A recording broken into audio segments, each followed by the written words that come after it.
दीपावली के बाद धार्मिक निर्माल्य का सबसे बड़ा विसर्जन होना अभी बाकी है।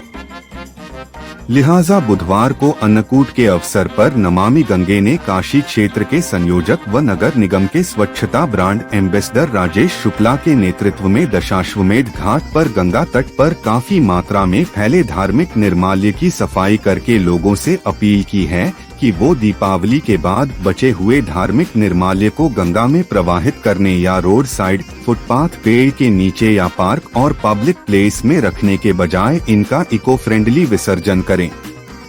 गंगा और उसकी सहायक नदियों के संरक्षण के लिए आगाह करते हुए गंगा सेवक राजेश शुक्ला ने कहा कि दीपावली पर लगभग हर घर में श्री गणेश और लक्ष्मी जी की नई मूर्ति की पूजा होती है, लेकिन पुरानी मूर्ति का क्या होगा?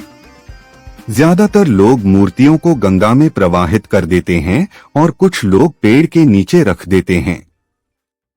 हमारा लोगों से विनम्र निवेदन है कि इन मूर्तियों की एक टब पानी में थोड़ा गंगा जल डालकर मूर्ति को उसमें रख दें। 1-2 दिन में मूर्ति स्वतः उसमें घुल जाएगी। मूर्ति घुले जल को किसी गमले या पेड़ की जड़ में डाल सकते हैं। आपके इस प्रयास से मूर्ति का सम्मानजनक विसर्जन तो होगा ही, मां गंगा सहित अन्य नदियों को स्वच्छ रखने को उठाया गया सार्थक कदम भी होगा।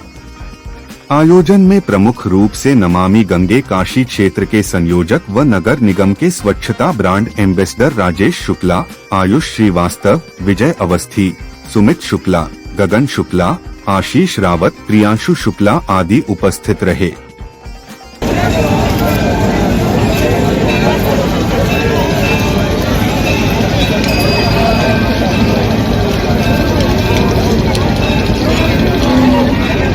मैं राजेश शुक्ला, गंगा सेवक के संयोजक नमामि गंगे काशी क्षेत्र, नगर निगम स्वच्छता ब्रांड एम्बेसडर वाराणसी। आज अन्नकूट का पर्व है और अभी तो दीपावली के बाद का सभी निर्माल्यों का विसर्जन बाकी है। जो हमारे धार्मिक निर्माल्य हैं उनको हम गंगा तट या फिर गंगा के किनारे छोड़कर चले जाते हैं, जो कि प्रदूषण फैलाते हैं। हम आज इस अवसर पर यह निवेदन करना चाहते हैं कि गंगा हमारी है, गंगा के घाट हमारे हैं, उनकी स्वच्छता की जिम्मेदारी हम सभी की है। यह जो धार्मिक निर्माल्य दीपावली के बाद निकलेंगे, जिसमें कि कई प्रकार की मूर्तियां भी होंगी, जो कि आप यदि गंगा में विसर्जित करेंगे, वह कई प्रकार के मेटल से भी बनी होंगी और कई प्रकार के रंग रोगन से भी बनी होंगी। तो पुरानी मूर्तियां कहाँ जाएंगी, ये कभी आपने सोचा है? यदि आप गंगा जी में डालेंगे तो गंगा में प्रदूषण बढ़ेगा। आइए हम आपसे निवेदन करते हैं कि उन मूर्तियों का, वो जो धार्मिक निर्माल्य है, उनका इको फ्रेंडली विसर्जन करें। यदि आप घर में गंगा जल ले जाकर एक बर्तन में गंगा जल में वह गणेश लक्ष्मी की मूर्ति डालते हैं और उनको उसमें घुलने देते हैं और उस बचे हुए जल को पौधे में समर्पित करते हैं, तो निश्चित रूप से यह इको फ्रेंडली विसर्जन होगा और हमारे पर्यावरण का संरक्षण भी होगा और उन मूर्तियों का भी सम्मानजनक हम विसर्जन कर पाएंगे।